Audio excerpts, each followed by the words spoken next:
ରାହୁଲ ଗାନ୍ଧୀ ଆସୁଛନ୍ତି କ'ଣ କହିବେ ବିଭିନ୍ନ ଦାୟିତ୍ୱରେ ଆପଣ ଅଛନ୍ତି?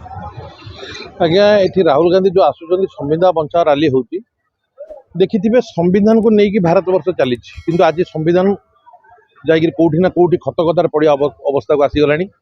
ଯାହା ବିଜେପି ସରକାର କରୁଛି ସମ୍ବିଧାନକୁ ମଧ୍ୟ ଖୋଜିବାକୁ ପଡ଼ୁଛି। ରାହୁଲ ଗାନ୍ଧୀ ଯେଉଁ ଆଜି ପର୍ଯ୍ୟନ୍ତ ଯେଉଁ ଜିନିଷକୁ ନେଇଛନ୍ତି ତାଙ୍କ ହାତକୁ ତାକୁ ସକ୍ସେସ୍ କରିବା ପର୍ଯ୍ୟନ୍ତ ସେ ଶେଷ ପର୍ଯ୍ୟନ୍ତ ଲଢ଼ିଛନ୍ତି। କାଶ୍ମୀରରୁ କନ୍ୟାକୁମାରୀ ପର୍ଯ୍ୟନ୍ତ ଚାଲିଥିଲେ ଆପଣ ଦେଖିଛନ୍ତି। ଦାଣ୍ଡି ଯାତ୍ରା ପରେ ଏଇଟା ବୋଧେ ପ୍ରଥମ ଲୋକ ଯିଏ ଏତିକି ବାଟ ଚାଲିଛନ୍ତି। ତାପରେ ଦେଖିଲେ ଯେତେବେଳେ ଭାରତବର୍ଷ ବା ଭାରତର ନାଗରିକ ସମ୍ବିଧାନ ତାଙ୍କର ନିଜର ଅଧିକାର ପାଇବାକୁ ମଧ୍ୟ ନାହିଁ, ତେଣୁକରି ସେ ସମ୍ବିଧାନ ବଚାଅ ରାଲି କଲେ, ଯେଉଁ ରାଲି ସାରା ଭାରତବର୍ଷରେ ସେ କରୁଛନ୍ତି।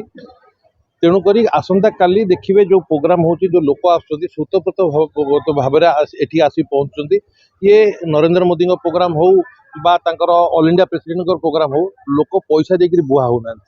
ଏଠି ସ୍ୱତଃପ୍ରତ ଭାବରେ ଆସୁଛନ୍ତି କାହିଁକିନା ତାଙ୍କର ନିଜର ବଞ୍ଚିବା ଆଜିକା ଦିନରେ ଦେଖିଥିବେ ମାଇନରିଟି ହୁଅନ୍ତୁ ମହିଳା ହୁଅନ୍ତୁ ସମସ୍ତେ ବିଗତ 30 ବର୍ଷ ଭିତରେ ଯେତିକି ହେଇନଥିଲା ବର୍ଷେ ଭିତରେ ସେତିକି ହେଲାଣି। ତେଣୁକରି ସମସ୍ତର ଅଧିକାର କ'ଣ ଅଛି ଜାଣିବା ପାଇଁ ଏ ରାଲିକି ସ୍ୱତଃପ୍ରତ ଭାବରେ ଆସୁଛନ୍ତି। ଯେତେବେଳେ ଇଡି ସିବିଆଇ ଚଢ଼ଉ କରାଲା କିଛି ପ୍ରମାଣ ମିଳିଲାନି ସେ କିନ୍ତୁ ରାହୁଲ ଗାନ୍ଧୀ ଯେତେବେଳେ ଚାଲିଲେ ରାସ୍ତାରେ ଚାଲିଲେ ସ୍ୱତଃପ୍ରତ ଭାବରେ ଲୋକ ଯୋଡ଼ି ହେଇ ଚାଲିଲେ।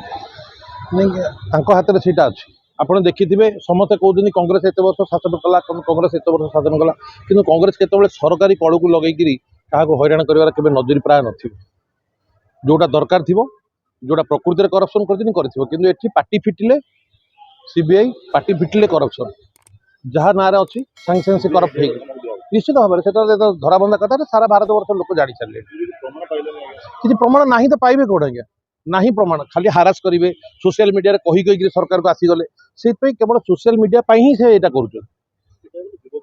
ଆଦର୍ଶ ବଞ୍ଚୁଛନ୍ତି ରାହୁଲ ଗାନ୍ଧୀ, ତାହେଲେ କ'ଣ ମେସେଜ ଦେବେ ଆପଣ? ଆଜ୍ଞା ରାହୁଲ ଗାନ୍ଧୀଙ୍କର ମେସେଜ ପୁରା ସିଧାସଳଖ ଭାବରେ ସେମାନେ ଭାରତବର୍ଷର ଯୁବ ସମାଜ କାହିଁକି ନାରୀ ସମାଜଠୁ ଆରମ୍ଭ କରି ସମସ୍ତଙ୍କୁ ଦେଇଛନ୍ତି ଯେ ସମ୍ବିଧାନରେ ଯାହା ଆମର ଅଧିକାର ଅଛି, ଆମର ପାଇବାର ହକ୍ ଅଛି, ଆସନ୍ତୁ ଲଢ଼ିବା କିଭଳି ଭାବରେ ଆମେ ସମ୍ବିଧାନରେ ଯାହା ଅଛି ଆମ ହକ୍ ଆମେ କିଭଳି ପାଇବା, ସେଥିପାଇଁ ତାଙ୍କର ଲଢ଼େଇ। ଏମିତିକା ଛୋଟ ବଡ଼ ଖବର ଦେଖିବା ପାଇଁ ଆମ ଚ୍ୟାନେଲକୁ ଲାଇକ୍ କରନ୍ତୁ, ସବସ୍କ୍ରାଇବ୍ କରନ୍ତୁ ଏବଂ ନ୍ୟୁଜ୍ଟିକୁ ସେୟାର କରନ୍ତୁ।